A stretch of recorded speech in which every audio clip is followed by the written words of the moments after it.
Necromancy and the absolute hordes of hell that it brings. This is a complete guide for Necromancy. I'm going to show you exactly how I have built this character and how I've managed to get such an army. And just to be clear, yes, that Necromancer did have 16 minions. Because in Baldur's Gate 3, I like to live by a simple phrase which goes, if in doubt, summon more help.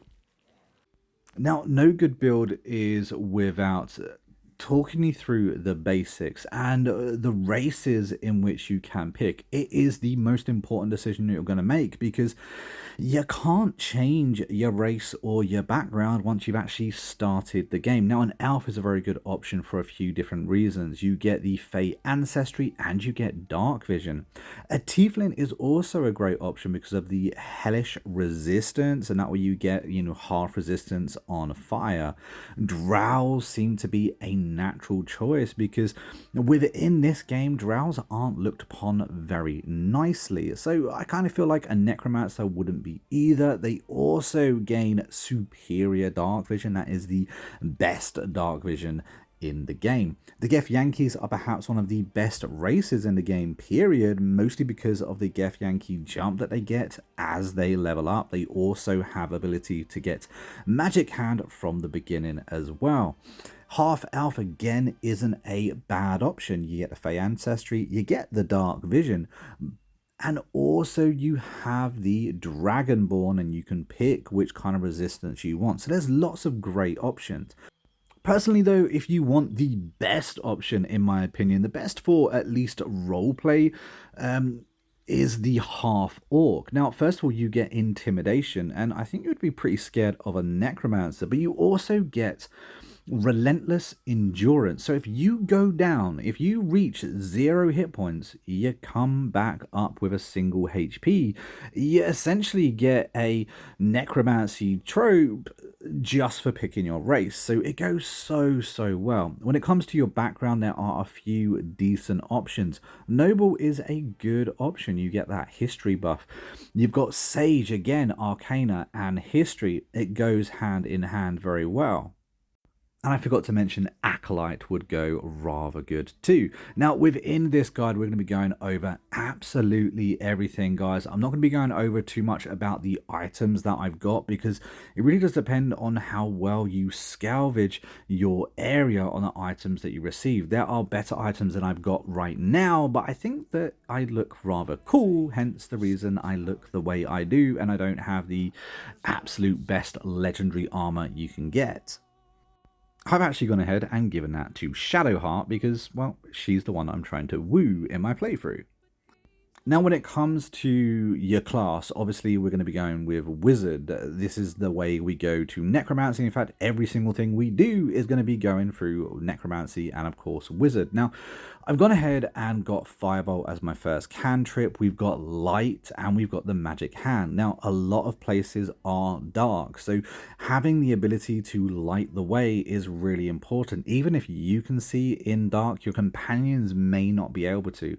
Magic Hand allows you to get places that you can't. It can also interact with levers, and if in doubt, set it on fire. Firebolt is absolutely great. It is really good even in endgame as well. When it comes to basic spells, I feel that Mage Armor is really good. Fog Cloud is very good as well. Grease you can obviously use in contention with the Firebolt. Shockwave for a bit of utility. Sleep, and then Magic Missiles, which happens to be something that we're going to keep throughout the entirety of our playthrough, essentially.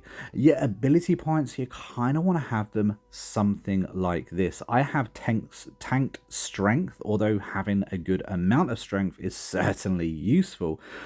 Dexterity you're going to need because you're going to want to be able to hit with your magic. Constitution for health points because you are not going to have too many health points. Intelligence you're going to be wanting up as high as possible. Now, if you do it right, you should be able to get this up to 20 very easily, very early on in your playthrough. Wisdom and charisma we have both left at 10. Now, if you're looking for a full playthrough, you already know about the hag. Now, with the hag, you can get a item which allows you to put up one of your abilities skills. So that's why I say, look around for that. It's really important for this build. You're going to be wanting intelligence up as soon as possible. With level 2, we have a few different options. I actually think color spray is pretty good because you get to blind your enemies. Force life is something that you can actually keep on you for an incredibly long time, and depending on what you actually do in your game, you may be having it for the entire game. Long Strider is something that you can actually cast on all of your companions. So that's a great one to pick up too. Find Familiar is particularly good because there is a spider, which I feel goes really well with the Necromancy build, especially at the beginning. It's very, very useful. But for the sake of this video, we're going to be going with Force Life and Expectus Retreat because I like to have utility on that battlefield and be able to move around for that little bonus action it has. A level 3 wizard isn't necessarily that good, unfortunately. Yes, we're still going into necromancy. There are a few spells that we can think about picking up here. Now, the first one would be Misty Step. That is my absolute go-to item. There is actually an item that allows you to use that without expelling a spell slot later in the game. But for right now, we're going to be wanting Misty Step. It's a bonus action and allows us to go anywhere on the field. Enlarge and Reduce is very useful. Scorching Ray, again, having extra fire damage, being able to attack multiple targets, especially as a wizard, considering we don't necessarily have a bonus or another way of having a bonus attack. Darkness, again, is a very, very good option too. Now, with these builds, there are so much to talk about, so many spells to go over, so I'm trying to do my absolute best to explain exactly why I pick up everything. Like, for instance, Shocking Grasp. Having all of the elements at your disposal as a wizard is great. Your wizard is your utility. He is your Swiss Army knife, so you want him to be able to do absolutely as much as possible. So we're just picking up a few of the spells that we've already mentioned a little bit earlier. Find Familiar, like I said, it can be really useful. Sometimes just having those extra pets around can be really useful for different situations. Knock, again, allows you to unpack a magically locked, chest or door. Now, level 4 is where we do get our first feat, and I would highly recommend you use that to increase your intelligence. Now, as you can see, at level 4, we've got it to level 19, and this should be around where you're engaging with a hag as well, so you'll be able to round that all the way up to level 20 very, very quickly. Now, I'm not going to go over the spells that I'm going to pick right now as we're leveling up. At the end of the video, I'm going to go over every single spell that I like to use in my final playthrough. So you have a much better idea of what a Necromancer has to offer. Now, you do get access to Animate Dead at level 5. Don't pick it. Now, as much as you want to pick it, you can pick it. But if you do pick it, you're going to want to respec at level 6. So I would save your money. Counterspell is the most important thing that we get here. It seriously allows us to have protection on that battlefield. You can veto anyone doing spells. It does consume spell slots. That kind of sucks, but it's absolutely unmissable. Fireball as well. Again, if there is a problem in your world, fireball it. If there's still a problem after that fireball it again. Now, at level 6, as you can see, we actually get Animate Dead here. This is something you get automatically, meaning you don't have to pick it as your spell. So that's why you would have had to respec if you did pick it earlier. And now we have also got Animate Dead as a passive. We can now not only animate one skeleton, but we can animate 2 skeletons or 2 undead creatures at a time now. Also, our undead creatures at level 6 are that much stronger. So when it comes to spells, things like Feign Death and Fear pop up. Really, really great options. Giant Flight is also a pretty good option as well. Pick up what you feel like you want to pick up.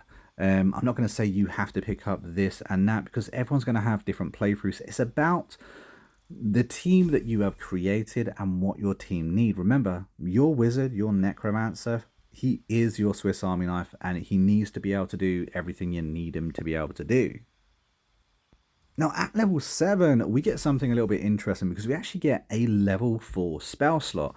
Now the higher up those level spell slots you get, the more powerful you are. Some of these spells we've already picked up, like Magic Missile, do scale with the maximum amount of spell slot you are going to use. So keep that in mind. Now with the new spells that we have, personally I prefer Conjure Minor Elemental. I will show you why they're so good a little bit later. Blight is also another really good one, dealing absolutely amazing damage. It can be temperamental, just think about who you're actually targeting with Blight, but the Conjure Minor Elemental is what we want here. This gets us our extra 2 minions, or 1 minion depending on your options. The point is you do get options, which is really handy. At level 8, we get to pick another 2 spells to learn. Now again, pick whatever you want. I'm not going to say that you need to pick this or that. We've gone over quite a few of the spells already, and I'm sure by now you're starting to collect a number of different scrolls. Sometimes it's those scrolls that are going to be the most useful to you. So I would definitely have a look around the shops, see what is available to you, see what you're able to pick up. Now for our next feat, we're going to go for an ability improvement once again. For the sake of this video, we are going to take intelligence and constitution up. Now, what's important to remember here is that it's only even numbers that matter. So if you've got an odd number, essentially that is a wasted point until you round it up. Now at level 9, not only do we get another level 4 spell slot, but we also get a level 5 spell slot. And here is where things get very interesting because we get to conjure an elemental. Now these things are bigger, they're stronger, and they're badder than the minor ones in almost every single way. Kill Cloud is also a very good option. I really like the fact that this does poison damage. If you picked up an item in Act 1, you'll be able to kind of stack that damage really well as well. There's also another couple of good options here, and that is to be able to control that battlefield a little bit better. Personally, I prefer Dominate Person. You get more chance to be able to use it in your game. Then we reach level 10. Now with level 10, we become very resistant to necrotic damage. So anything that kind of affects us like that, we have a natural proficiency against it now. You can also get armor, which is what I'm wearing, where you get even more proficiency and resistance against that too. Now level 10 is the last level in necromancy you air quotes have to pick for the perfect necromancer builder. So that does lead you another 2 levels you could perhaps put into fighter, for instance, for an extra attack. However, before saying that, you do get some very unique spells going forward in the last 2 levels that if you don't find the scrolls, you're gonna be wanting to pick up. Now the 2 spells we just picked up here are Telekinesis and Stonewall. Both of them have great utility on that battlefield.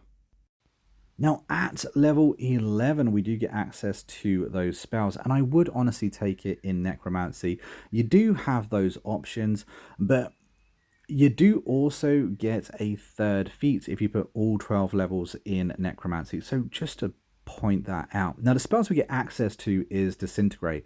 This is a fantastic spell. It's unbelievably useful. There are scrolls that you will be able to find absolutely everywhere on the map. So think about that. It is late in Act 3, and if you do look around enough, you will find that scroll to learn.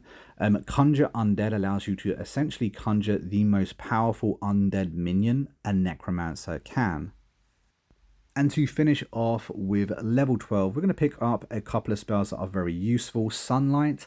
shouldn't be overlooked if you don't have it already. You may need that in Act 3. And for our feat, again, we're going to go with the ability improvements.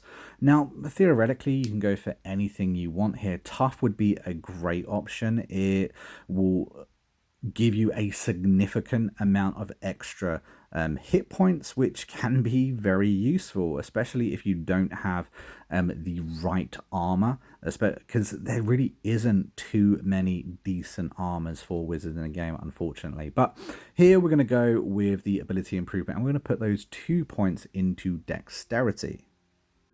Now, first of all, we should really talk about creating undead, raising the dead, that being skeletons or zombies, whatever it is. Now, firstly, you will need a body. Again, if you're looking at a full guide, I'm guessing you've already played a fair bit. There are, as you level up, you do get the ability to summon ghouls, which are considerably more powerful than your standard zombies, so keep that in mind.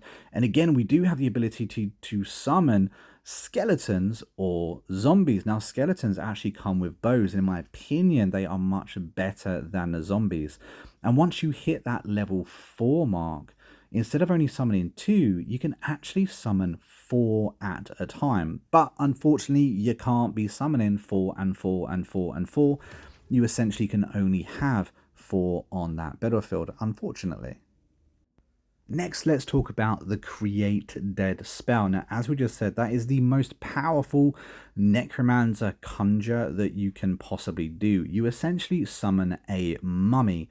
Now, it does cost the highest spell slot you have. If you've gone down the path of actually eating those worms or giving into that side of the game, you will be able to get that slot back, so that's kind of handy. These things, though, are very, very strong. They have a number of different types of ability. Rotting flesh is very good because it kind of infects the person that you are attacking. Multiple attack is also very useful too. These guys, honestly, they stand the test of time, and they seem to be one of the last ones to go down in a battle as well. I really like these. I kind of wish I could summon more. Now, I did just mention Arcane Recovery, and essentially it allows you to get a spell slot back. Now, the standard Arcane Recovery doesn't allow you to get a level 6 spell slot back, which is why I did mention the one that you get if you kind of go down that worm route. There are also certain weapons and staffs that you can pick up that will enable you to use certain spells without consuming a spell slot, so keep an eye out for those because they're bloody useful. There's also a few potions that can help with this as well. Now let's talk about the minor elemental conjure. There are 3 different types. You have fire, ice, and mud. All of them very useful. It's the ice and the mud that you actually get 2 instead of the 1 conjure. It's really, really useful. Personally, I feel that the ice conjure is the most useful. These guys are brilliant. They essentially change the battlefield to being icy. Now, if you don't know, if a enemy or unfortunately one of your own players walks on ice, they've got a small chance to fall over. And of course, if they are prone, well, that means that they are more likely to sustain a critical hit when you hit them. It gives you an advantage when attacking, which is absolutely brilliant. As you can see, the 2 attacks that they do, they both make that floor ice. Up next, we have the Elemental Conjure. Now, at the base level, these things are very, very handy. You've obviously got all of the elements that you would normally summon. Now, if you use your level 6 spell slot, however, these guys are beefy, really, really useful.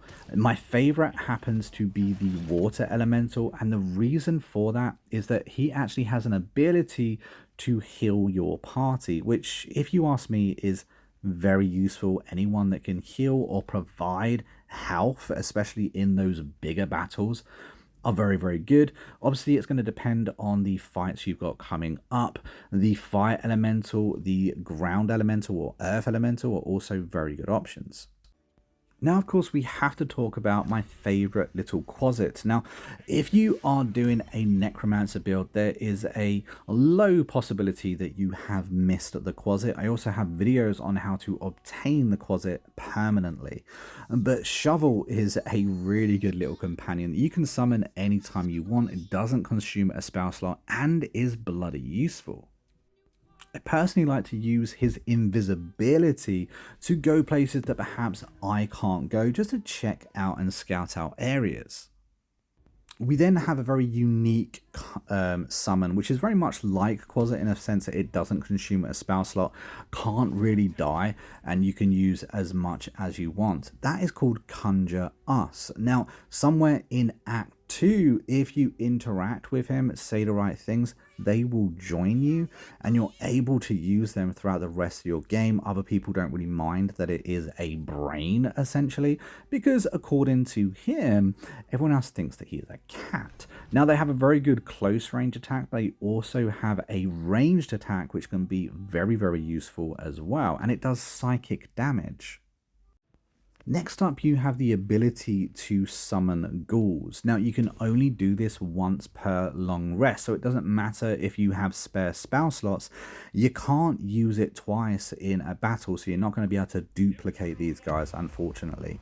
They are very spongy as well, which is a little bit of a shame. They don't have the biggest hit points, but there are 5 of them. You don't need to control them, they control themselves, which kind of speeds up their gameplay a little bit, if you ask me. They also do slashing damage, which is important to note, as some creatures are actually immune to slashing damage. But as you can see, being able to summon 5 of these creatures is bloody useful. Now, the downside with them is that I seem to have them lag out my PlayStation 5 quite a lot, so keep that in mind. In general, though, they're a great addition to any army. And of course, if you want to have this ability, well, then you need the Necromancer of Thy. And of course, the Necromancy of Thy can be found right back in Act 1. You're going to need a Dark Amethyst to actually open it up, but that can also be found very closely in the well in the Blighted Village. It's a very, very important book. It takes a long time to complete this, and you do have to go to the Sorcerer's Sunday to unlock it completely. And of course, the last summon that we haven't spoken about, you're going to need the Second Marriage. Now, again, when you face the hag in Act 1, that's where you'll find the Second Marriage. And he is our 16th summon with this build. Honestly, having an army like this to plow into any battle is absolutely insane. It's very powerful. You kind of don't need help in a lot of situations because you can pretty much one man it. But just remember, guys, if you do have an army of 16, your game may be a little slow. And lastly, the last thing I wanted to share with you was my spellbook. This is the spellbook that I actively use throughout my game. It's the one that I've kind of ended up using for my end game. Now, some of these spells are going to be rather difficult to get. You're not going to be able to get a lot of scrolls on them. In fact, some of them you can only be found in Sorcerer's Sunday. So try your best to complete that. Magic Missile is something you can use throughout the entirety of your game. Vampiric Touch is very, very useful, kind of for dealing that necrotic damage. Haste is brilliant. The problem with it is that it's a concentration spell, so if your concentration is broken, that does leave you dazed, but it does essentially allow you to attack twice in your turn. Counterspell is seriously, if I didn't have Counterspell, I don't know if I'd be able to complete a lot of my games. It's why I like to run a second wizard in my game as well, just to have that extra Counterspell. Dimensional Door is brilliant for utility, enabling you to move yourself and an ally around the battle map. I also actually just robbed a bank using that. And then of course we've got our summons, both of the minor and the regular elemental summons. The Dethrone is brilliant. I believe this is found in Sorcerer's Sunday. It deals that necrotic damage, is absolutely devastating if used right and against the right enemies. And this bad boy is basically magic missile on steroids, dealing ridiculous amounts of damage. Unfortunately, it's a very high spell slot, so you're not going to be able to use it an awful lot. But there we have it, guys. That is my ultimate Necromancer build. Hopefully you've learned something new here. Hopefully you've enjoyed it. If you have, if it's helped you in any way, don't forget to hit that like button and subscribe to the channel. And of course, if you have any tips or twists that you would put on this build, let me know down in the comments. Alternatively, we do have an active and growing Discord. It'd be great to see you guys involved in the community there. You can find the link for it down in the description of the video. But until next time, I've been a monk, we've been a critically curious, and I'll see you in the next video real soon. Until then, take it easy and happy gaming. Shovel is bored. Shovel wants to murder